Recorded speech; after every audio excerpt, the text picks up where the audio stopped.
Welcome back to another technical deep dive here in the debug zone. Today, we're tackling a big question and breaking it down with insights from other users. Hopefully, this clears up some misconceptions and helps you get the answer you need. So, buckle up, stay a little curious, and let's jump right in.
And that's a wrap.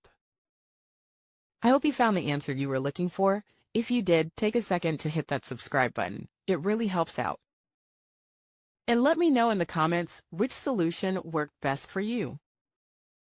See you next time in the debug zone.